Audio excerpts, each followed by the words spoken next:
আসসালামু আলাইকুম, hello viewers, welcome to my channel.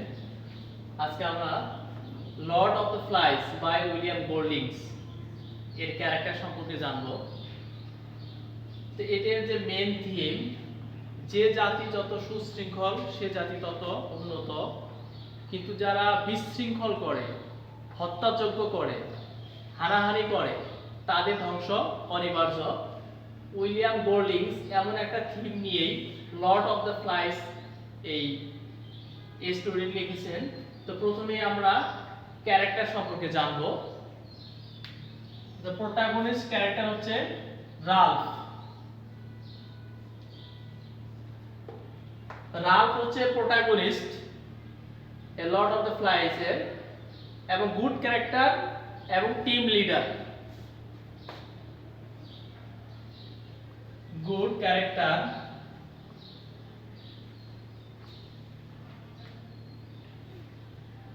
Protagonist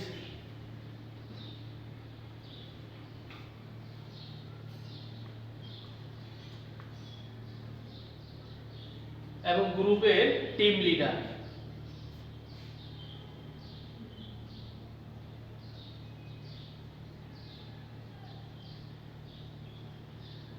তো ক্যারেক্টারস এর মধ্যে প্রথম যিনি আসে তিনি হচ্ছেন রাল্ফ, গুড ক্যারেক্টার, প্রোটাগনিস্ট এবং গ্রুপ লিডার। এরপরে 2 নম্বরে আসবে পিগি। পিগি হচ্ছে সাপোর্টার অফ রাল্ফ, অর্থাৎ এই প্রোটাগনিস্টকে বিভিন্ন কাজে সাপোর্ট করে, সেটা মৌখিকভাবে হোক বা অ্যাক্টিং এ হোক, এই রাল্ফকে সাপোর্ট করে এই পিগি, অর্থাৎ সাপোর্টার।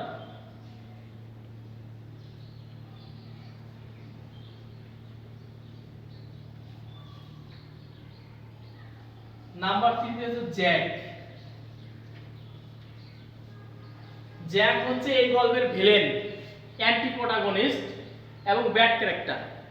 তার যে থিম, মানে তার টেন্ডেন্সিটাই হচ্ছে সবসময় কিভাবে ক্ষতি করা যায় মানুষকে, মানুষের ক্ষতি করা হচ্ছে জ্যাকের কাজ। ও হচ্ছে এখানকার ভিলেন এই গল্পের, এবং অ্যান্টি প্রোটাগনিস্ট সে সবসময় এই রাল্ফের বিরুদ্ধাচরণ করে। রাল্ফ হচ্ছে গুড ক্যারেক্টার, বাট জ্যাক হচ্ছে ব্যাড ক্যারেক্টার।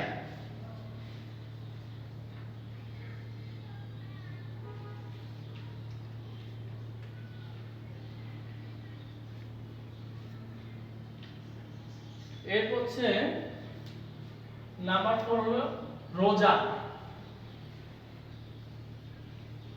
রোজা হচ্ছে জ্যাকের সাপোর্টার, অর্থাৎ জ্যাক যা অন্যায় করবে বলবে সেটাকে সাপোর্ট করে হচ্ছে রোজা। তো এখানে আমরা একটা জিনিস পাচ্ছি এই ক্যারেক্টারের মধ্যে, যে রাল্ফ হচ্ছে হিরো, তাকে সবসময় সাপোর্ট করতেছে পিগি। এন্ড নাম্বার 3 হচ্ছে জ্যাক। জ্যাক হচ্ছে ভিলেন, অ্যান্টি প্রোটাগনিস্ট, তাকে সাপোর্ট করতেছে রোজা। এরপরে আমরা একটা ভালো ক্যারেক্টার পাবো, তার নাম হচ্ছে সাইমন। নাম্বার 5, সাইমন হচ্ছে গুড ক্যারেক্টার এবং সে এই টিমের মধ্যে সবচেয়ে লাজুক ছেলে, মানে অনেক সরব পায়, এই শাই ফিল করে সব সময়, এবং সে হচ্ছে ইন্টেলিজেন্ট এবং আবার বুদ্ধিমান। এই সাইমন হচ্ছে অনেক ইন্টেলিজেন্ট এন্ড শাই ফিল করে, অনেক ভালো গুড ক্যারেক্টার। কিন্তু এই টিমের লোকেরা তাকে ভুল বুঝে পাথরের আঘাত করে তাকে মেরে ফেলে, এটা অনেক ট্র্যাজেডি। তো আমরা ক্যারেক্টার সম্পর্কে জানতে পারলাম। Thank you viewers.